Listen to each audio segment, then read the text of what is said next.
ಹಾಗೆ ನಾನ್ real estate ಮಾಡ್ತಾ ಇದ್ದೀನ ಅಣ್ಣ ಅಪ್ಪಾಜಿ ಅಂತಾನು ಮಾತಾಡಿದ್ರು. ಜನರ ಆಸ್ತಿ ಕಿತ್ಕೊಳ್ಳೋದಕ್ಕೆ ಮಾಡಿದ ಸಂಚು ಮರೆಮಾಚಲಾಗತ್ತಾ? ದೇವೇಗೌಡರು ಕುಮಾರಸ್ವಾಮಿ ವಿರುದ್ಧ ಸಿಎಂ ಡಿಕೆ ನಡೆಸಿದಂತಹ ವಾಗ್ದಾಳಿಯ ರೀತಿ ಇದು. ಯೋಜನೆಯ ಪ್ರದೇಶ ರೆಡ್ ಝೋನ್ ಮಾಡಿದ್ಯಾರು? ಅದು ಎಚ್ ಡಿ ಕುಮಾರಸ್ವಾಮಿ. ಗ್ರಾಮಗಳನ್ನ ಸೇರಿಸಿ ಒಕ್ಕಲೆಬ್ಸೋದಕ್ಕೆ ಆದೇಶ ಯಾರು ಹೊರಡಿಸಿದ್ದು? ಮನೆಗಳಿಗೆ ಪರಿಹಾರ ಕೊಡೋದಕ್ಕೆ ಆದೇಶ ಯಾರು ಮಾಡಿದ್ದು? ಖಾಸಗಿ ಡೆವಲಪರ್ DLFಗೆ HDK ಪತ್ರ ಬರೆದಿದ್ದು.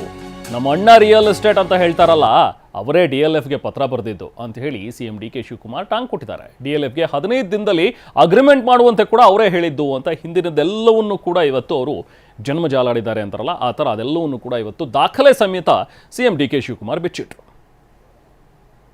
ಹೇಳಿದಾರಪ್ಪ, ಬಟ್ ರಿಯಲ್ ಎಸ್ಟೇಟ್ ಅಂತ ಹೇಳ್ತಾರಲ್ಲ, ನಮ್ಮ ಅಣ್ಣ ಜಾಗತಿಕ ಟೆಂಡರ್ ಕರೆದು ಆ DLF ಅವ್ರ ಹತ್ರ ದುಡ್ಡು ಕೂಡ ಕಟ್ಸ್ಕೊಂಡ್ರು ಪಾಪ, 400 ಕೋಟಿ ರೂಪಾಯಿ. ಯಾರು 16/11/2007 ಟಿವಿಲೇ ಹೇಳಿದ್ದಾರೆ ಪಾಪ, ಡೆಲ್ಲಿಯಿಂದ ಆರೋಗ್ಯ ಕೆಟ್ಟ ಕೂಡ ಪಾಪ ಟಿವಿಯಿಂದನೇ ಹೇಳಿದ್ದಾರೆ. ನಾನೇ 8,000 ಕೂಡ ಕೇಳಿದ್ದೀನಿ ಆ ರೈತರಿಗೆ ಅಂತ ಹೇಳಿದ್ದೆ.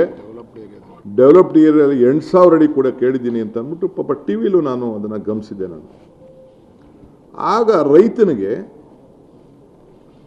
22 ಲಕ್ಷ ರೂಪಾಯಿಯಿಂದ ಕೃಷಿಗೆ ಭಾಗ ಆಯಿತು 25 ಲಕ್ಷ ರೂಪಾಯಿವರೆಗೂ ಕೂಡ ಕೊಡಬೇಕು ಅಂತೇಳಿ ಅವರು ಜಮೀನಿಗೆ ಫಿಕ್ಸ್ ಮಾಡಿದ್ರು. ಇದು ಸರ್ಕಾರದ ಆದೇಶ ಕೂಡ ಇಲ್ಲಿದೆ. ಅವ್ರಿಗೆ 8,000 ಅಡಿ ಕೊಡಬೇಕು ನೀವು ಪರಿಹಾರ ಕೂಡ ಅಂಥೇಳಿ ಅವ್ರಿಗೆ ತಿಳಿಸಿದ್ದಾರೆ. ಇದಕ್ಕೆಲ್ಲ ಸರ್ಕಾರದ ಅಧೀನ ಕಾರ್ಯದರ್ಶಿಗಳು ಕೇಳಿ ಯಾರ ಸರ್ಕಾರದ ಏನು ಮುಖ್ಯಮಂತ್ರಿಗಳು ಏನು ಅವರ ಆದೇಶ ಮೇರೆಗೆ ಆದೇಶ ಕೂಡ ಅವರು ಮಾಡ್ಕೊಂಡು ಬಂದಿದ್ದಾರೆ. DLFಗೆ ಒಂದು ಲೆಟ್ರ್ ಕೂಡ ಬರೆದು, ನೀವು ನಮಗೆ ಸೆಕ್ಯೂರಿಟಿ ಡಿಪಾಸಿಟ್ ಕಟ್ಟಬೇಕು, ಒಟ್ಟು ಸುಮಾರು 100 ಕೋಟಿ ಒಂದು ಕಡೆ, 200 ಒಂದು ಕಡೆ, ಒಟ್ಟು ಸೇರಿ 300 ಕೋಟಿ 15 ದಿನದೊಳಗೆ ಕೊಡಬೇಕು ಅಂತೇಳಿ,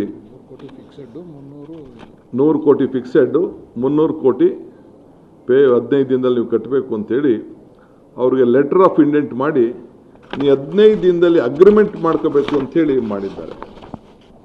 ಇದು ನಾನು ಮಾಡೋಣ ಈ ರಿಯಲ್ ಎಸ್ಟೇಟ್ ದಂಧೆ? ಅಣ್ಣ ಅಪ್ಪಾಜಿ, ಯಾರು ಇದನ್ನು ಮಾಡಿದ್ದು? ಯಾರಿಗೆ ಇದನ್ನು ಹೇಳ್ತಾ ಇದ್ದೀರಿ ನೀವು? ಯಾವ ಹೋರಾಟ? ಎಲ್ಲಿ ರೈತರು? ಯಾವ ರೈತರು?